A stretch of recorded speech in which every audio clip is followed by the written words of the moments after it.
Mukunda jewellery Hanamkonda ప్రారంభోత్సవ offer flat 20% VA December 14 నుండి 22 వరకు.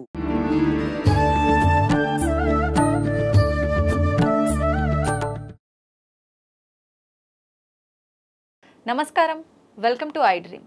ధర్మ మార్గం విత్ విజిత కార్యక్రమానికి స్వాగతం. ప్రస్తుతం మనతో పాటు ఉన్నారు ప్రముఖ ఆధ్యాత్మికవేత్త లక్ష్మీ నరసింహస్వామి ఉపాసకురాలు శ్రీమతి స్రవంతి గారు. ఇప్పుడు వారితో మాట్లాడి ఒక మంచి ఇంట్రెస్టింగ్ టాపిక్ గురించి అడిగి తెలుసుకుందాం. నమస్తే మా. నమస్తే అమ్మా.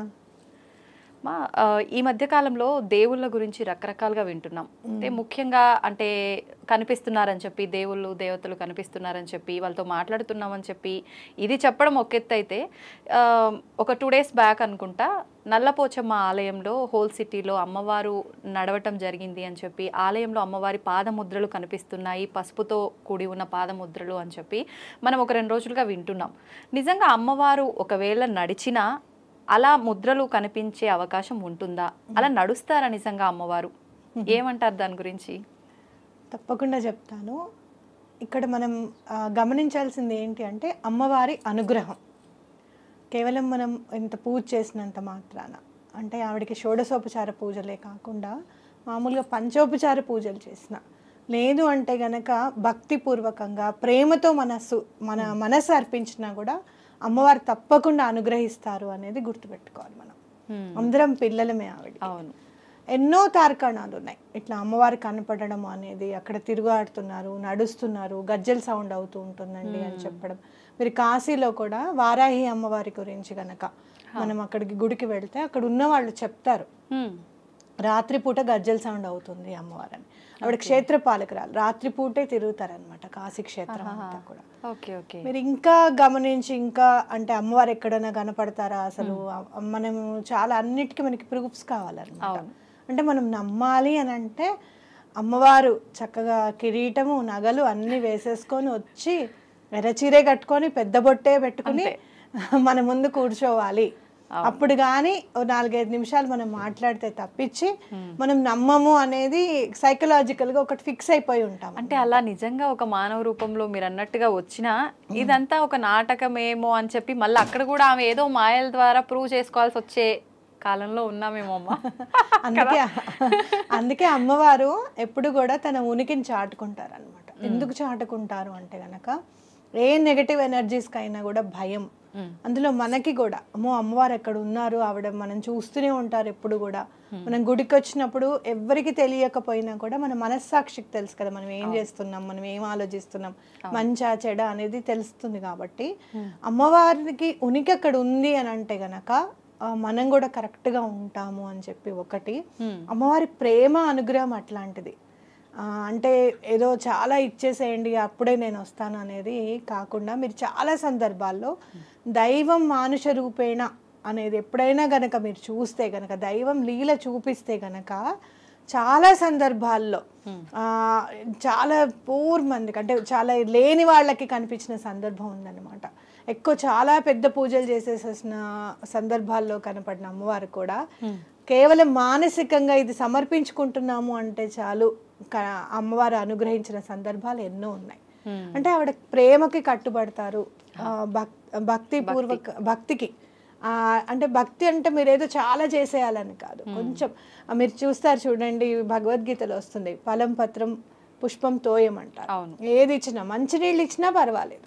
అందుకే ఈశ్వరుడు కూడా కేవలం మంచినీళ్లతో అభిషేకం చేస్తే చాలు బోల్డ్ ఇచ్చేస్తాను అని అంటాడు అనమాట.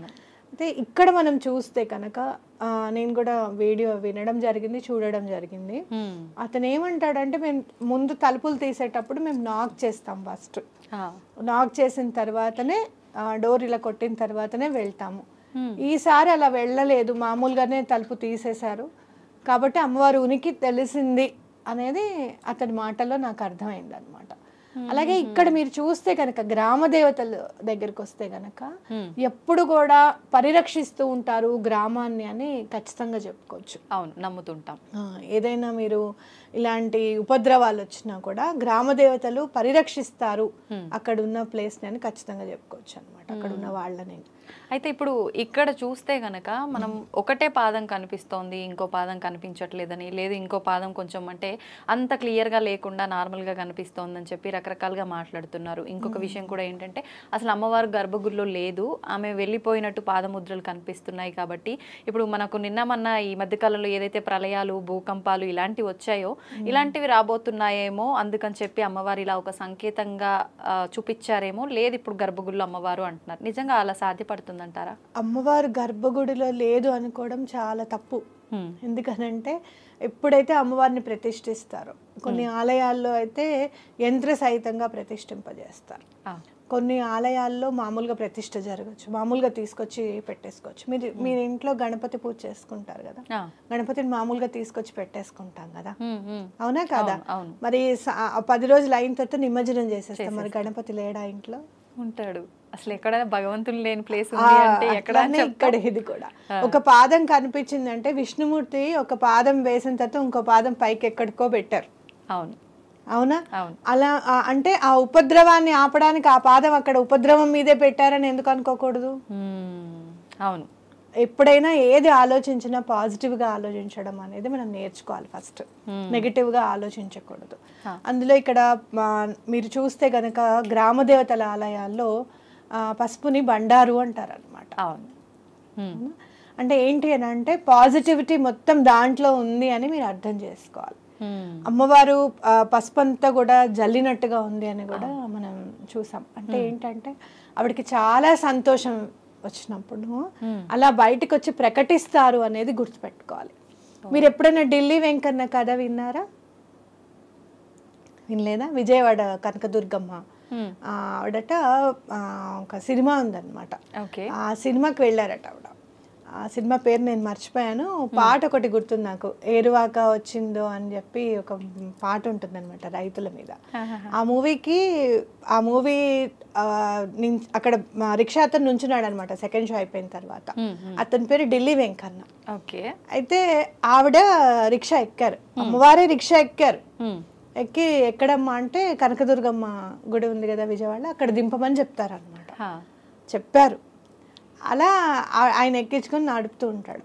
అయితే ఆవిడ అడుగుతుందంట, ఏమయ్యా ఇక్కడ కనకదుర్గమ్మ తిరుగుతుంది నడయాడుతుంది అని చెప్తుంటారు, మీకేం భయం వేదా అని అడిగారట.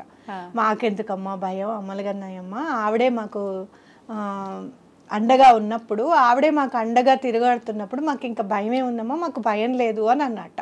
అలా మాటల్లో వచ్చేసింది అనమాట. ఆలయం మెట్లెక్కే దారిలోకి వచ్చేసారు వాడు. అక్కడ ఆగిన తర్వాత ఇటు చూసి ఆవిడ మెట్లెక్కేస్తోందిట అమ్మవారు. అమ్మ నాకు డబ్బులు ఇవ్వకుండా వెళ్ళిపోతున్నావు ఏంటి అని అన్నట్ట. అంటే నీ తలపాగాలో పెట్టాను చూసుకో అని చెప్పిందట. ఆవిడ పెట్టిన 10 రూపాయలను బంగారం గాజు ఉందిట తలపాగాలు. చూసే వరకల్లా ఆవిడ లేదుట అక్కడ. జరిగింది ఇది, నిజంగా జరిగింది ఇది.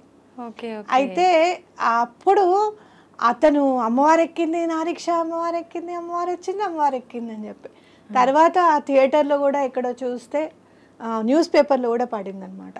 థియేటర్లో కూడా పసుపు కుంకుమ గాజులు అక్కడ ఉన్నాయి అని ఆవిడ కూర్చున్న దాంట్లో అని చెప్పి ఉన్నాయి, అమ్మవారే వచ్చారని ఖచ్చితంగా. అంటే అక్కడ లేకపోయినా ఇతని చేతిలో అయితే బంగారం గాజు కనపడుతుంది కదా, అవునా కాదా? మరి ఇంకేం చెప్పాలి అమ్మవారి గురించి చెప్పండి. అట్లా సశరీరంగా అమ్మవారు తిరగాడతారు. మీరు ఎక్కడైనా చూడండి, ఏ గుడైనా కూడా అమ్మవారు నడయాడుతున్నారు అనడానికి ఇక్కడ తార్కాణం ఉంది, ఇక్కడ రుజువు ఉంది అనే కనిపిస్తుంది. అందులో గ్రామ దేవతల్లో చాలా పవర్ఫుల్ రేణుక ఎల్లమ్మ కానివ్వండి, అలాగే మీరు నల్లపోచమ్మ టెంపుల్ ఎక్కడున్నా కూడా నల్లపోచమ్మ గుడి చాలా పవర్ఫుల్ ఉంటుంది అనమాట. అమ్మవారు ఎలాంటి ఉపద్రవాలైనా కూడా తొలగింపజేస్తారు అమ్మవారిని ఖచ్చితంగా చెప్పుకోవచ్చు. మనం చూసుకుంటే కనుక కోవిడ్ మహమ్మారినే తరిమి కొట్టేసాం, అవునా కాదా? ఇలాంటివి ఏమైనా ఉపద్రవాలు ఉన్నా కూడా అమ్మ ఇలాంటి వాటిని అన్నిటి నుంచి నువ్వే రక్షించాలి అని చెప్పి అమ్మవారికి దండం పెట్టుకోవడం చాలా మంచిది. ఇది చూడడము అనేది సశరీరంగా అసలు కళ్ళతో ఫోటో చూసినా కూడా ఆ ఒక్క పాదాన్ని, రెండో పాదం గురించి కాదు, ఒక పాదం చూసినా మనం చాలా అదృష్టవంతులమని అనుకోవాలన్నమాట. అయితే ఇప్పుడు అంటే కొంతమంది ఇది మూఢనమ్మకము అని కొట్టి పారేసే వాళ్ళకి మనం ఖచ్చితంగా ఒక మంచి మీరు ఇందాక అన్నట్టు ఒక సాక్ష్యం అనేది ఖచ్చితంగా ఉండాలి కదా. అంటే అలా అమ్మవారు ఏదో ఒకటి నిజంగా అమ్మవారి నడిచి గనక ఉంటే ఏదో ఒక రకంగా జనాలకి అక్కడ చేసే పురోహితులకు కానీ ఎవరి కల్లోనో వచ్చి చెప్పడం కానీ అమ్మవారి మహిమలు ఇలాంటివి కొన్ని సందర్భాల్లో జరిగినట్టు చూస్తుంటాం కదా. మరి అలా ఎందుకు తెలియజేయలేదు, ఇది నిజంగా అమ్మవారి పాదం అని ఎలా నమ్ముతాము అనే వాళ్ళు కూడా ఉంటారు కదా. ఎలా నమ్ముతాము అని అంటే మనసుని సంసిద్ధం చేసుకోవాలి అట్లా ఒకటి. రెండోది ఏంటి అని అంటే మనకి గట్టిగా అతను చెప్పేది ఏంటంటే ఎవరు లేరు, అందరూ గుడి నుంచి వచ్చేసారు బయటికి, తలుపులు వేసేసాము, జనరల్గా నాక్ చేసి వెళ్తాం. చెప్పింది కూడా అయ్యప్ప దీక్ష తీసుకునే కాబట్టి వాళ్ళు ఎంత బాగా చేస్తున్నారు పూజ. ఇప్పుడు ఎవరికైనా కూడా ఈ 43 రోజులు దీక్ష తీసుకొని మీరు ఏ పూజన్న చేయండి, మండలం దీక్ష తీసుకొని చేస్తే మనం ఎవరికైతే చేస్తున్నామో వాళ్ళు ఖచ్చితంగా మనకి పలుకుతారనమాట, గ్యారంటీగా. నేను ఇప్పుడు నేను 108 సార్లు సిద్ధమంగళ స్తోత్రం చదువుకున్నాను. ఎక్కడో మైండ్ ఉంటుంది కదా, మనుషులము అనేది మర్చిపోం మనం ఎప్పుడు కూడా. అవును స్వామి ఇన్నిసార్లు ఇక్కడ చదువుతున్నాను కదా, నువ్వు ఇక్కడే ఉన్నావు అని చెప్పి నాకు ఒక్క రుజువు నాకు ఇవ్వు. ఎందుకంటే సిద్ధమంగళ స్తోత్రం ఎక్కడైతే చదువుతారో అక్కడ నేను ఉంటానని చెప్తారు శ్రీపాద శ్రీవల్లభులు అనమాట. ఆయన వాచది, ఆయన వాక్ అది. ఇక్కడ ఉన్నావని చెప్పవా స్వామి అని అడిగి ఏమి పెట్టానంటే దీపం పెట్టుకున్నాను, పెద్ద దీపం. అది గాలికి బాగా ఇలా కదులుతోంది అనమాట. అయితే నువ్వు ఇక్కడ ఉంటే గనక ఈ దీపం నిశ్చలంగా వెలగాలి, ఒక నిమిషంలో కనీసం ఒక్క నిమిషం అన్నా నిశ్చలంగా ఉండాలి ఆ దీపం అని దండం పెట్టుకున్నాం. పెట్టుకున్న 2-3 సెకండ్లకి దీపం నిశ్చలమైపోయింది. నిశ్చలమైపోయింది దీపం, స్ట్రైట్గా అసలు కదలకుండా. అప్పుడు స్వామి ఉన్నావు. అంటే మీరు అలా సంకల్పం చెప్పుకోకపోతే అది నార్మల్ గా జరిగింది అనుకోవచ్చు, చెప్పుకున్న తర్వాత ఆగింది కాబట్టి మళ్ళీ అనుకున్నాను జస్ట్ కనీసం ఒక్క నిమిషం అన్నా. ఆ 1 మినిట్ అయిన తర్వాత మళ్ళీ కదలాడింది అనమాట. అంటే ఏంటంటే గాలిగా ఉంది, అటో ఇటో కాస్త ఫ్యాన్ గాలో తలుపులు తీసుకుంటామో ఏదో ఒకటి అవుతుంది కదా, ఆ నేచర్ ని ఆపరు స్వామి. స్వామి ఇక్కడ ఉన్నారు కదా, మీరు నిశ్చలంగా ఉండి. మీరు ఎన్నో తార్కాణాలు ఉన్నాయి అట్లా. మీరు చూస్తే మనకి కాళహస్తిలో కూడా స్వామి గాలికి సంబంధించింది అనమాట, ఈశ్వరలింగం. అయితే ఆ స్వామి నిశ్చలంగా ఉచ్ఛ్వాస నిశ్వాసాలకి ఆ దీపాలు కదులుతూ ఉంటాయి అక్కడ ఎప్పటికీ కూడా. అది చూసి దండం పెట్టుకోండి అని చెప్తూ ఉంటారు కూడా. ఎవరైనా మామూలుగా గైడ్స్ వస్తూ ఉంటారు కదా, వాళ్ళందరూ చెప్తూ ఉంటారు ఆ దీప జ్యోతిని చూడండి, స్వామి ఉచ్ఛ్వాస నిశ్వాసాలకి కదులుతూ ఉంటుంది అని చెప్తూ ఉంటారు. అలా చాలా తార్కాణాలు ఉన్నాయి. కావాల్సింది నమ్మకం. అయితే ఇక్కడ చెప్పేది ఏంటంటే మండలం దీక్ష చేసినప్పుడు అలాంటి వాళ్ళకి ఖచ్చితంగా ఏదో ఒక రూపంలో అమ్మవారు కానీ దర్శనం అవుతుంది గ్యారంటీగా. ఇప్పుడు మా ఇంట్లో వర్క్ చేస్తారు ఒక అతను, ఆయన హనుమాన్ దీక్ష తీసుకున్నారు. హనుమాన్ దీక్ష తీసుకుంటే ఆయన పేరు గోపాల్. తీసుకుంటే మన ఇంటికి వచ్చారు, మామూలుగా దండం పెట్టుకుంటుంటే ఆంజనేయ స్వామి అంటే చాలా ఇష్టం నాకు. అయితే ఆంజనేయ స్వామి దీక్ష తీసుకున్నారా, చాలా గ్రేట్ అది ఇది అని అన్నాను. ఆయన ఫొటోస్ పంపిస్తే ఆ ఫొటోస్లో కింద నీడ ఆంజనేయ స్వామి నీడ ఉందన్నమాట. ఆంజనేయ స్వామిగా ఉండే నీడ అక్కడ. పక్క నుంచి ఎవరో ఇలా ఫోన్ పట్టుకున్నారు కానీ అక్కడ ఫేస్ మాత్రం ఆంజనేయ స్వామి నీడ కనపడింది. నేను అతనికి తర్వాత ఆయన మామూలుగా ఫొటోస్ పెట్టారు, మీరు చూసారా మీ ఫొటోస్ లో ఆంజనేయ స్వామి నీడ కనపడింది అని అంటే, మీకు బాగానే కనపడింది స్వామి అని అన్నారు. భగవంతుడు అతను కూడా 41 డేస్ దీక్ష తీసుకున్నారు. ఎక్కడైతే దీక్షగా తీసుకొని స్వామివారి పూజ చేస్తామో 100 to 100% మేము భౌతికంగా మానసికంగా మేము పెట్టలేకపోయామండి అని అన్నా కూడా అట్లీస్ట్ ఒక 50% 60% మన మైండ్ పెడతాం, కాన్సన్ట్రేషన్ చేస్తాం, డిసిప్లైన్డ్గా చేస్తాం. ఇవాళ పూజ చేసుకోవాలి, ఇవాళ పూలు కంపల్సరీ కావాలి అని చెప్పి దానికి కట్టుబడిపోతాడు భగవంతుడు, తప్పకుండా కనిపిస్తాడు. అందుకే ఇందాక మీరు అన్నారు చూడండి, బ్రాహ్మణులకి పూజార్లకి కనబడలేదు కదా అని అంటే, మరి వీళ్ళ దీక్ష తీసుకున్నారు కాబట్టి వీళ్ళకి కనిపించి ఉండొచ్చు. ఓకే ఓకే అంతేలేండి, అది కూడా చెప్పలేం మనం ఏం జరిగింది అక్కడ అనేది. బయటికి వచ్చింది ఒకలా ఉంటే అక్కడ జరిగింది ఎలా ఉందో స్వతహాగా అనుభవిస్తే తప్ప తెలీదు. మనం ఏ పూజ చేసినా ఏ శుభకార్యం చేసినా మొదటగా గణపతిని ఆరాధిస్తుంటాం. తొలి పూజ ఆయనకు చేసిన తర్వాతే మిగతా ఏ పనైనా మొదలు పెడుతుంటాం. ఇది ఒక నమ్మకంగా మనకు అలా అలవాటైపోయింది అంతే. ఇంకా అయితే ప్రత్యేకించి గణపతికి సంబంధించిన ఒక పూజా విధానాన్ని చేసే రోజు అనంటే ప్రతి ఒక్కరూ ప్రతి మాసంలో సంకటహర చతుర్థి అని చెప్పి భావిస్తూ ఉంటారు. అయితే ఆ రోజు ప్రత్యేకంగా గణపతిని ఏ రకంగా ఆరాధించాలి? ముఖ్యంగా మనకి ఇప్పుడు మార్గశిర మాసం, ధనుర్మాసం కూడా స్టార్ట్ అయిపోయింది. ధనుర్మాసంలో వచ్చింది సంకటహర చతుర్థి. మరి ప్రత్యేకమైన విధి విధానాలు ఏమైనా ఉంటాయా? తెలియజేయండి. తప్పకుండా చెప్తాను. మార్గశిర మాసమైనా ధనుర్మాసమైనా కూడా ఆధ్యాత్మికంగా మనం కేవలం ఆధ్యాత్మిక ఆలోచనలతో ఉండడానికి అవకాశం ఉంటుంది. ఎందుకంటే ధనుర్మాసం అనేసరికి శూన్యమాసం అని చెప్పి ప్రత్యేకించి మన ఇంట్లో శుభకార్యాలు అవి ఇవి ఏం చేయరు, కానీ ఆధ్యాత్మికంగా అంటే పూజలు చేసుకోవడానికి కానివ్వండి, ఏదైనా మీరు పాశురాలు చదువుకోవడానికి కానివ్వండి, అసలు చదివి దాని అర్థం తెలుసుకోవడానికి. ముగ్గులు అయితే చాలా బాగా వేస్తారు. అంటే మనం చూస్తే గనక ఈ నెలంతా కూడా సూర్యుడికి గమనాన్ని కొలమానంగా తీసుకొని ఈ నెల రోజులు మనము సూర్యుడికి కూడా కేటాయించినట్టు అవుతుంది అనమాట. అందుకే మీకు రథం ముగ్గు అవి వేస్తారు లాస్ట్ కి వచ్చేటప్పటికి, సంక్రాంతి అప్పటికి. ఎందుకని ప్రత్యేకించి ముగ్గులకు పెట్టింది పేరు? అది మనం ధనుర్మాసం చెప్పుకుంటాము. అయితే ఇక్కడ మనం చేసేది ఏంటి అని అంటే ఆకర్షణకి సంబంధించిందిగా తీసుకోవచ్చు అనమాట మార్గశిర మాసం. అంటే ఏంటి అని అంటే మీరు మార్గశిర మాసమే నేను అని కృష్ణ పరమాత్మ చెప్పారట.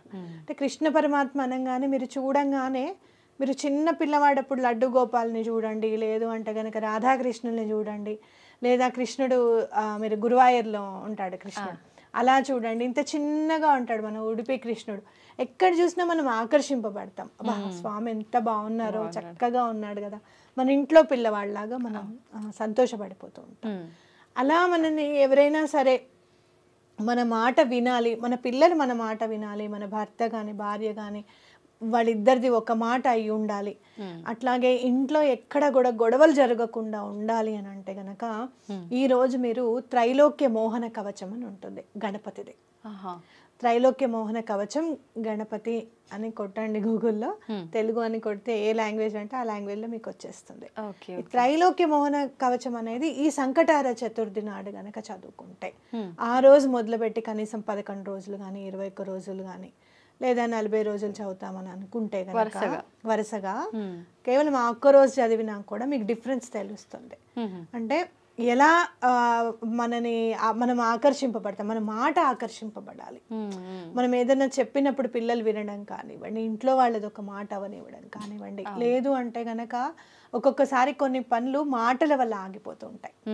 అంటే మనం ఏదైనా గట్టిగా మాట్లాడామనుకోండి, అవతల వాళ్ళకి కోపం వచ్చి ఆ పని చేయకుండా ఉంటారు. అవునా కదా? ఇంట్లో అయినా సరే సహజంగా జరుగుతూనే ఉంటాయి.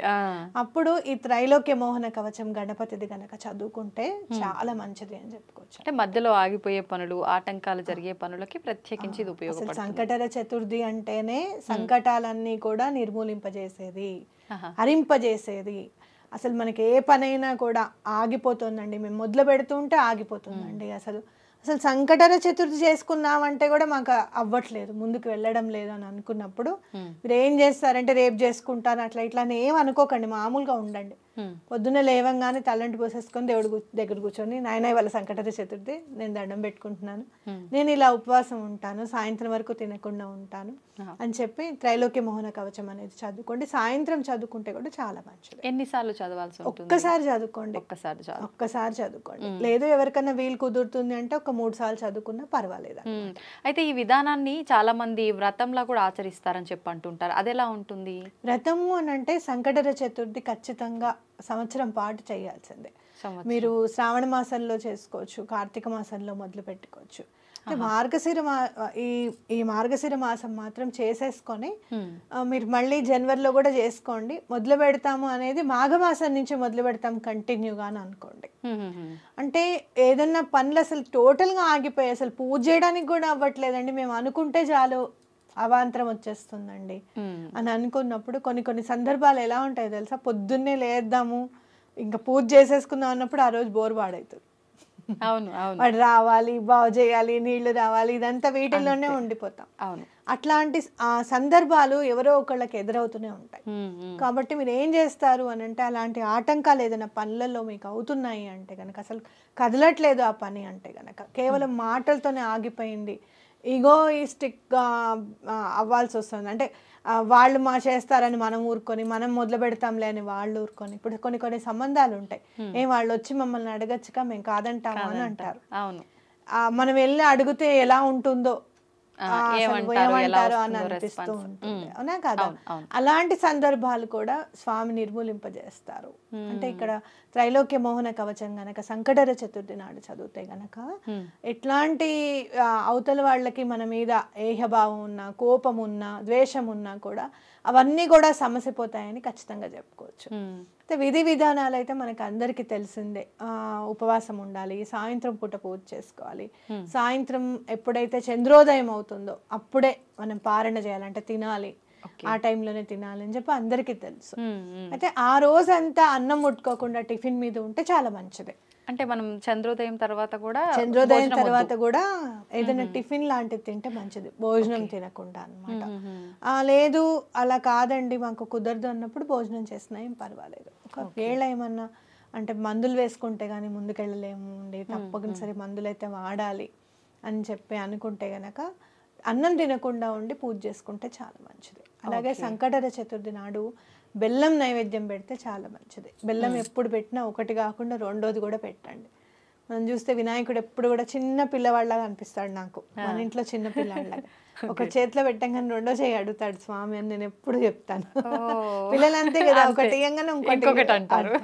కాబట్టి అట్లా స్వామిని కూడా మన ఇంట్లో చిన్న పిల్లవాళ్ళగా భావించి తీసుకుంటే, గణపతికి పూజ చేస్తే తొందరగా ఎందుకు అయిపోతుంది అని అంటే గనక, ప్రకృతిమయంగా ఉంటుంది ఆయన పూజ అంతా కూడా. అంటే గరికని చాలా ఇష్టపడతారు. అలాగే మీరు ఎక్కడ అసలు ఉమ్మెత్తలు జిల్లేళ్ళు కూడా యాక్సెప్ట్ చేస్తారు స్వామి, అవునా కాదా పూజలు. కాబట్టి మనం చూస్తే కనుక ప్రకృతికి చాలా దగ్గరగా ఉంటాడు స్వామి అనేది. అలాగే మీరు చూస్తే నలుగు పిండితో స్వామి శరీరం చేయబడింది, అంటే అది కూడా ప్రకృతిమయమే అనుకోవచ్చు అన్నమాట. అంటే అమ్మవారికి చాలా దగ్గరగా ఉంటాడు స్వామి, చాలా తొందరగా అయిపోతుంది పని అని ఖచ్చితంగా చెప్పుకోవచ్చు. అమ్మ ఎంత తొందరగా అనుగ్రహిస్తుందో అలాగే విఘ్నేశ్వరుడు కూడా అంతే తొందరగా అనుగ్రహిస్తారు. మీకు కేతు గ్రహ సంబంధ బాధలు ఉన్నా, బుధ గ్రహానికి సంబంధించిన బాధలు ఉన్నా కూడా చాలా చక్కగా పూజ చేసుకోవచ్చు. విఘ్నేశ్వరుడు గనక పూజ చేసుకుంటే ఆ గ్రహ దోషాలన్నీ కూడా తొలగిపోతాయి అన్నమాట. ఓకే. అయితే ఇప్పుడు ప్రత్యేకించి వారాల లాగా మనం ఏదైనా పూజ చేసినప్పుడు ఈ వారం వీలు కుదరకపోతే మరొక వారం ఎక్స్ట్రా చేసుకుంటాము అనుకుంటాం. ఇప్పుడు సంకటహర చతుర్థి అనేసరికి నెలలో ఒకసారి చేసుకుంటాము, ఈ నెల కుదరలేదు అంటే నార్మల్గా చేసుకునే వాళ్ళకి, లెక్కలు సంకల్పం లేని వాళ్ళకైతే పర్వాలేదు వదిలేసినా అనుకుంటారు. ఇప్పుడు మీరు అన్నట్టుగా సంవత్సరం లాగా చేయాల్సింది అనుకున్న వాళ్ళు ఒకవేళ ఏదైనా ఆ నెలలో కుదరకపోతే ఒక నెల పెంచుకునే అవకాశం ఉందంటారా? చేసుకోవచ్చు, తప్పేం లేదు. అయితే కొంతమంది అంటారు మనకు ఈ రోజు అలా కుదరని పక్షంలో ఆడవారికి ఎప్పుడైతే మనం స్నానం అయిపోతుందో 5 రోజులు, ఆ తర్వాత రోజుని ఆ రోజుగా భావించి చేసుకోవచ్చు, అదే ఫలితం వస్తుంది అని చెప్పి అని అంటారు. అలా లెక్కలోకి వస్తుంది అంటారా? పూజకి ఎప్పుడు ఉన్నా కూడా తిథి వార నక్షత్రాలు అనేది చాలా ఇంపార్టెంట్. మీరు అన్నది మేనిఫెస్టేషన్ లో ఉపయోగించుకోవచ్చు. అంటే ఆ రోజు చేద్దాం అనుకున్నాను చేయలేదు, ఇప్పుడు చేస్తున్నాను అని చెప్పి వెళ్ళొచ్చు. కానీ పూజకి నేను ఎప్పుడు కూడా సంకటహర చతుర్థి మాత్రం సంకటహర చతుర్థి నాడే చేసుకోవాలి. మీరు అన్నది కరెక్టే. మీరు ఎప్పుడైతే శ్రావణ మాసం మొదలు పెడతారో నెక్స్ట్ వచ్చే భాద్రపదానికి అడ్డు రాకూడదు, ద్వితివిఘ్నం అయినట్టుగా ఉంటుంది మన మనసులో. అట్లా రాకుండా చూసుకోండి. ఎప్పుడన్నా మధ్యలో ఒక నెల అప్పుడు గనక కార్తీక మాసంలోనో మార్గశిర మాసంలోనో మీకు అడ్డొచ్చిందని అనుకోండి, పూజ చేసే వాళ్ళకి అడ్డొస్తే గనక మళ్ళీ వచ్చే మార్గశీర్ష మాసంలో అది కంప్లీట్ అయ్యేటట్టుగా చూసుకోవచ్చు. అంటే ఒక నెల ఎక్స్ట్రా చేసేసుకొని మీరు చూస్తే కనుక శ్రావణ మాసం నుంచి శ్రావణ మాసం వరకు సంవత్సరం అవుతుంది, అంటే 13 నెలలు అవుతుంది కదా. అప్పుడు ఒకవేళ మీరు కంటిన్యూ చేస్తే చేసేసుకోవచ్చు మళ్ళీ, దానికి ఏం బాధ లేదు. లేదు మేము కంటిన్యూ చేయట్లేదంటే ఏ నెలలో సంకటహర చతుర్థి అయితే గనక మీరు వదిలేశారు, ఇప్పుడు ఈ మార్గశీర్ష మాసానికి మీకు అడ్డొచ్చింది, నెక్స్ట్ ఇయర్ మార్గశీర్ష మాసానికి కంప్లీట్ చేసుకోండి అది. ఎందుకంటే మీరు చూస్తే ప్రతి ఒక్క సంకటహర చతుర్థికి పేర్లు ఉంటాయి అన్నమాట. ప్రతి ఏకాదశికి ఎలా అయితే పేర్లు ఉంటాయో సంకటహర చతుర్థికి కూడా పేర్లు ఉంటాయి. అంటే ఆ నెల ఇప్పుడు ఈ నెల వచ్చేది అకూరత సంకటహర చతుర్థి, ఇదే అకూరత సంకటహర చతుర్థి మళ్ళీ చేసుకోవాలన్నమాట గ్యాప్ వచ్చిన వాళ్ళు. ఓ అంటే ప్రతి ఇప్పుడు మీరు అన్నట్టు మార్గశిర మాసంలో మళ్ళీ వచ్చేది అకూరత వస్తుందా? ఇప్పుడు ఈ పేర్లు ఎందుకని అకూరత అంటే అర్థం అంటే మనకి ఒక్కొక్క విశిష్టత తెలపడం అన్నమాట. పేర్లు ఏంటి అని అంటే విశిష్టత తెలపడం. అకూరత అంటే ఏంటంటే ఎలుకని వాహనంగా చేసుకున్న స్వామి అని అర్థం అన్నమాట. అంటే ఎంత పెద్ద భారీ కాయం కదా, అసలు లాజిక్ అందుతుందా? ఎలుక మీద ఎలా కూర్చున్నాడు ఆయన అసలు అని అంటే, ఎంత పెద్ద సమస్య అయినా కూడా చిటికలో నీకు నెరవేర్చేస్తాను అని చెప్పి స్వామి మనకి చెప్పినట్టు అర్థం చేసుకోవాలి. అంటే సాధ్యపడనివి కూడా సాధ్యపడతాయి అనడానికి నిదర్శనం ఇది. సో అట్లా మనం ఒక్కొక్క నామానికి ఒక్కొక్క ఆ నామాలు తెలుసుకుంటే చాలు అసలు స్వామి మీద మనకి భక్తి ఏర్పడడానికి. అవును, అర్థమైంది. ఏకాదశి నామాలు ఒకటి, అలాగే ఈ సంకటహర చతుర్థి నామాలు ఒకటి చూసుకుంటూ ఉంటే స్వామివారిది అబ్బా ఏదైనా సాధ్యం కదా, అంటే భక్తికి మించింది లేదు, భగవంతుడికి మించిన వాడు లేడు అనేది మనకు అర్థమవుతుంది అనమాట. అంతే అంతే. మామూలుగా మన హిందూ ధర్మ ప్రకారంగా గోవుని రక్షించండి, గోవుని కాపాడండి అని చెప్పంటారు. అంటే గోవుని ఒక అంటే అమ్మలాగా సకల దేవతలు కొలువై ఉంటాయి అని, ఒక గోమాత అని చెప్పి ఒక అమ్మ రూపంగా ఒక అన్ని రకాల దేవతలు కొలువై ఉన్న ఒక పెద్ద క్షేత్రంలా ఆవుని ఆరాధిస్తూ ఉంటాం మనందరం కూడా. అయితే ముఖ్యంగా మనం అలా అని చెప్పి ఆవుని తీసుకొచ్చి ఇంట్లో పెట్టుకోవడానికి కుదరదు. అందుకని చెప్పి ఆవు బొమ్మని ఇంట్లో తీసుకొచ్చి కనుక పెట్టుకుంటే సాక్షాత్తు గోమాతే మన ఇంట్లో ఉంది అని చెప్పి భావించి చాలా మంది ఆవు చిన్న దూడతో ఉన్న ఆ గోవు విగ్రహాన్ని ఇంట్లో పెట్టుకోవడం జరుగుతుంది. నిజంగా అలా పెట్టడం కరెక్టే అంటారా? ఇలా ఆలోచించడం కూడా కరెక్టే అంటారా? చాలా మంచి ఆలోచన. మనం ఇంట్లోనే కాదు, చిన్న వెండి బొమ్మని కూడా పూజ రూమ్ లో పెట్టుకుంటే చాలా మంచిది. ఒకవేళ వెండి అంత మేము తీసుకోలేము అంటే గనక ఏదైనా బ్రాస్దైనా ఇత్తడిదైనా కూడా కంచుదైనా మనం పెట్టుకుంటే చాలా మంచిది. ఎందుకు అని అంటే గనక గోవు ఎక్కడి నుంచి వచ్చింది? ఇప్పుడు మనం మాట్లాడుకునే గోమాత చిన్న దూడ ఉన్న దాని పేరు ఏమంటారు అంటే కామధేను అంటారు. అసలు కామధేను పేరు కూడా సురభి. ఆ చిన్న దూడ పేరు నందినీదేవి. మీరు చూడండి, నందిని అన్న పేరున్న వాళ్ళు చాలా మంది సక్సెస్ రేట్ లో ఉంటారు. ఆ పేరుకి కూడా అంత బలం ఉంది, పవర్ ఉంటుంది నందిని. నేను చాలా మందిని చూసాను, ఎవరైతే నందిని అనే గనక పేరు పెట్టుకుంటే వాళ్ళ సక్సెస్ రేట్ చాలా మందిని నేను చూసాను. అయితే ఆ గోమాతని మనం ఎందుకు, ఆ సురభిని నందిని ఉన్నది పెట్టుకోవడం ఎందుకు అని అంటే గనక, మీరు చూస్తే కామధేనువు కూడా లక్ష్మీ అమ్మవారితో పాటే పుట్టిందనమాట. ఎక్కడైతే మనం అమృతం కోసం సముద్ర మథనం జరిగిందో, పాల సముద్ర మథనం జరిగిందో, అందులో నుంచి ఒక్కొక్కటి పుట్టుకుంటూ వచ్చాయి అనమాట. కామధేనువు కూడా అక్కడి నుంచే వచ్చింది. అయితే ఇంట్లో పెట్టుకుంటే ఏంటి అని అంటే గనక, మీరు చూస్తే తెల్లగా ఉంటుంది ఆవు. ఒక్కసారి ఇమాజిన్ చేసుకోండి, తెల్లటి దూడ, మీ కళ్ళ దగ్గర ఇట్లా పింక్ కలర్ వచ్చి కాటుక పెట్టినట్టే ఉంటుంది గోమాతలకి, అవునా కాదా? అలా చూసుకున్నప్పుడు మీకు వెంటనే మనసు చాలా శాంతపడినట్టుగా అనిపిస్తుంది. ఊహించుకుంటేనే అంత శాంతి. నిజంగా అసలు గోమాతని తెల్లగా ఉన్న గోవునిను దూడని చూస్తే ఇంకా శాంతంగా అనిపిస్తుంది. అక్కడి నుంచి వెళ్ళాలనిపించదు మనకి దండం పెట్టుకుని. కాబట్టి అలా తెల్లటి ఐడోల్ కనుక పెట్టుకుంటే గనక, ఎందుకంటే అంత పెద్దది బ్రాస్ తెచ్చుకోవాలంటే కూడా చాలా కష్టం. కాబట్టి ఇప్పుడు చాలా రకరకాలు వస్తున్నాయి, రేడియం అని తెల్లదని, దానికి చక్కగా నగిషీలు గోల్డ్ కలర్ వేసి తీసుకొచ్చి అలంకరణ తెచ్చుకొని పెట్టుకుంటే మీరు దాన్ని చూసినప్పుడల్లా ఒక రకమైన శాంతం అనేది మనశ్శాంతి అనేది కలుగుతుంది అనమాట. గోవుని చూస్తే మనశ్శాంతి. అలాగే మీరు ఇంకా ఆవు పాలు ఇస్తుంది, దూడ తర్వాత మనకి ఇస్తుంది అని తెలుసు కదా, మనకి సాక్రిఫైస్ అనేది కూడా మనకు అలవాటు అవుతుంది. అలాగే స్వార్థం లేకుండా ఉండడం అనేది ఇంట్లో వాళ్ళందరికీ కూడా అలవాటు అవుతుంది. అంటే కేవలం బొమ్మ నుంచే మనకి ఇంత కలుగుతాయా, ఇన్ని వస్తాయా అని అంటే గనక, చిత్రం చూసినప్పుడు మనం అది గుర్తు పెట్టుకుంటాం. ఏదైనా కూడా చిన్న పిల్లలకి ఇదేంటి అని చెప్పి చూపించినప్పుడు వాడు యాపిల్ అని బాల్ అని గుర్తుపడతాడు 2-3 సార్లు చెప్పినప్పుడు, అవునా కాదా?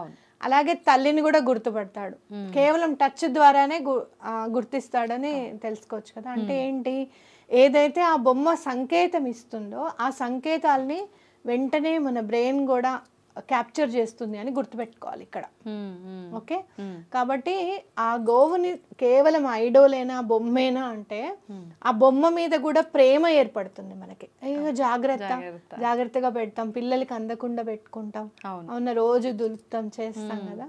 అట్లా ఎంతో కొంత గోవుకే కాదు బొమ్మకి సేవ చేసినా కూడా మంచి జరుగుతుంది అని మనం నమ్మాలి ఇక్కడ. భగవంతుడిని ఎట్లా అయితే మనము అర్చాపూర్వకంగా ఎలా అయితే ఆయన విగ్రహం తీసుకుని వచ్చి అక్కడ భగవంతుడు ఉన్నాడని నమ్ముతున్నామో, అలాగే ఈ గోవు బొమ్మను కూడా తీసుకొని వచ్చి మన ఇంట్లో గనక పెట్టుకుంటే శాంతి పరిడవిల్లుతుంది అని ఖచ్చితంగా నమ్మండి. ఓకే, అయితే ఇప్పుడు మీరు అన్నట్టు ఆ సిల్వర్ది ఒకవేళ పూజా మందిరంలో పెట్టలేని వాళ్ళు షోకేజ్గా మనం హాల్లో డెకరేటివ్ ఐటమ్స్గా పెట్టకుండా అదే ఐటమ్ ఏ మెటీరియల్ అయినా తెచ్చి పూజ రూమ్లో పెట్టి పూజ చేసుకోవచ్చు అంటారా? లేదు అసలు ఇంకా పూజ రూమ్లో పెట్టము అనుకున్న వాళ్ళు షో ఐటమ్గా కూడా పెట్టుకోవచ్చు. పూజ రూమ్లో మీకు అంతగా కాకపోతే గోవువి ఫోటోలు దొరుకుతాయినమ్మా చక్కగా. మీరు ఇంపార్టెంట్ దేవతలు అందరివి కూడా, లక్ష్మీ అమ్మవారు, బ్రహ్మ విష్ణు మహేశ్వర్లు అందరివి కూడా ఎక్కడెక్కడ ఉంటారో అన్ని ఉండి గోమాత ఫోటో కూడా ఉంటుంది అన్నమాట. అది తెచ్చుకుని పెట్టుకున్నా సరిపోతుంది, చాలా బాగా కలిసి వస్తుంది. అయితే అమ్మా ఇప్పుడు ఈ ఆవు బొమ్మ ఏదైతే విగ్రహం ఉందో దూడతో కలిగి ఉన్న కామధేనువుది మనం ఎవరికి వాళ్ళు స్వతహాగా కొనుక్కున్న దానికన్నా ఒకరు మనకి ఎవరైనా గిఫ్ట్గా ఇచ్చినా మనం ఎవరికైనా ఇచ్చినా కూడా ఇంకా మంచి ఫలితం ఉంటుంది అని చెప్పంటారు, అది నిజమే అంటారా? చాలా మంచిది. ఎందుకు అని అంటే అందరం గోవుని దానం చేయలేము, అవునా కాదా? ఇప్పుడు చాలా సందర్భాల్లో ఇంట్లో గోవు వచ్చి గృహప్రవేశం అప్పుడు కూడా కుదరడం లేదనుకుని కూడా ఈ గోవు బొమ్మను తీసుకొని గృహప్రవేశం చేస్తున్నారు. ఎంతో కొంత సనాతన ధర్మాన్ని పాటిస్తున్నాము అన్న ఫీలింగ్ కలుగుతుంది ఒకటి. రెండోది ఏంటంటే అలా ఇచ్చినప్పుడు మనకి వాళ్ళ మీద ఉన్న ప్రేమ అనేది కూడా తెలుస్తుంది. వాళ్ళు బాగుండాలి, వాళ్ళు చక్కగా ఉండాలి, గోవునిస్తే వాళ్ళ ఇంట్లో సమృద్ధి సుఖ సంతోషాలు పరిడవిల్లుతాయి అని చెప్పి నమ్మే కదా మనం ఇచ్చేది. అలా వేరే వాళ్ళు కూడా మనకి ఇచ్చేది అందుకే. కాబట్టి తప్పకుండా గిఫ్ట్ ఇస్తే మాత్రం చాలా మంచిది అనమాట ఈ బొమ్మ ఇస్తే. అలాగే ఏ డైరెక్షన్ లో పెట్టుకోవాలి మనము అది కూడా మనం చూడాలి అని అనుకుంటే ఎటువంటి పరిస్థితుల్లోనూ బెడ్రూమ్ లో పెట్టుకోకూడదు. హాల్లోనే నార్త్ ఈస్ట్ వైపు కానివ్వండి, అంటే ఉత్తరం వైపు అంతా కూడా పెట్టుకోవచ్చు అనమాట. అట్లాగే మీకు బిజినెస్ ఒకవేళ రన్ అవ్వట్లేదు అంటే గనక సౌత్ వెస్ట్ పెట్టుకుంటే చాలా మంచిది. అలాగే సౌత్ ఈస్ట్ పెట్టుకున్నా కూడా చాలా మంచిది. ఆగ్నేయం వైపు పెట్టుకున్నా కూడా మంచిది. మరి లివింగ్ రూమ్ అమ్మ ఆగ్నేయం వైపు ఉండదు కదా అంటే లివింగ్ రూమ్ లో ఎక్కడైతే మీకు ఆగ్నేయం వైపు కనపడుతుంది, బిజినెస్ నడవట్లేదు అనుకున్న వాళ్ళు అక్కడ పెట్టుకోండి.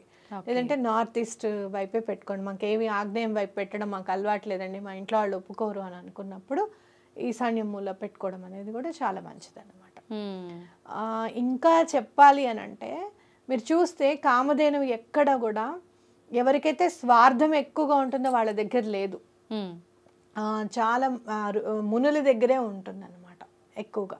అంటే వేరే వాళ్ళకి సహాయం చేయాలి, దాని నుంచి వచ్చేదంతా కూడా వేరే వాళ్ళకి సహాయం చేయాలి అనే వాళ్ళ దగ్గరే ఉంది. కానీ బలవంతంగా తీసుకెళ్ళిపోదాము, ఇది మా దగ్గర ఉండాలి అని అనుకున్న వాళ్ళు పెద్ద పెద్ద వాళ్ళు కూడా వాళ్ళ రాజ్యం అంతా పోయి వాళ్ళు చాలా ఇబ్బందులు పడిపోయారు అనమాట.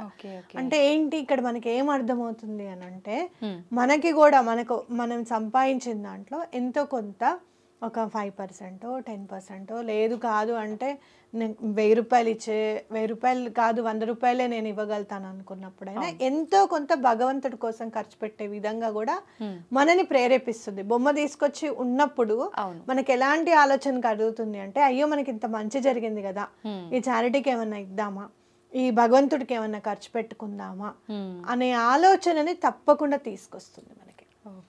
కాబట్టి అలాంటి ఆలోచన మనకు వచ్చింది అని అంటే మంచే కదా.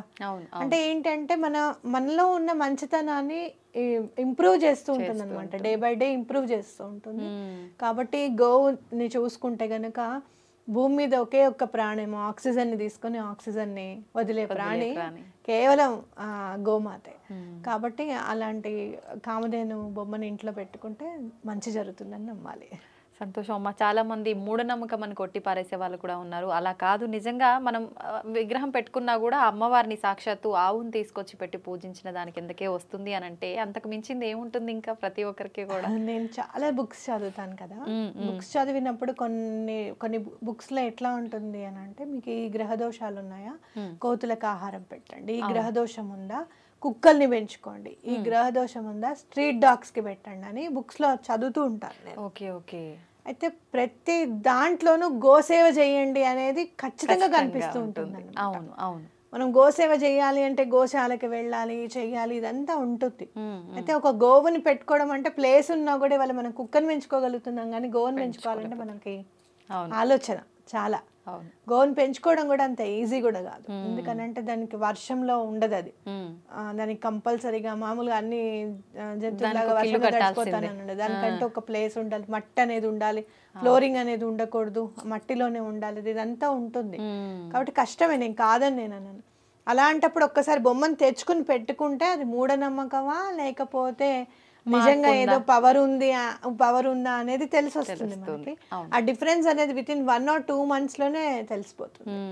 అప్పుడు మనకి ఆ నమ్మకం కిందకి మారుతుంది. అవును, ఎవరైతే మూఢనమ్మకం అని భావిస్తారో వాళ్ళే ఇంకో నలుగురికి మాకు ఇలా జరిగింది అని చెప్పుకుంటారు. అవును, నేను చాలా ప్రాబ్లమ్స్ లో ఉన్నప్పుడు రబ్బర్ బొమ్మ కొన్నా, ఇంత 30 rupees ఇప్పటికీ గుర్తు నాకు. ఆ బండి వాడికి నిజంగా ఎప్పటికీ రుణవాడు ఉంటాను నేను.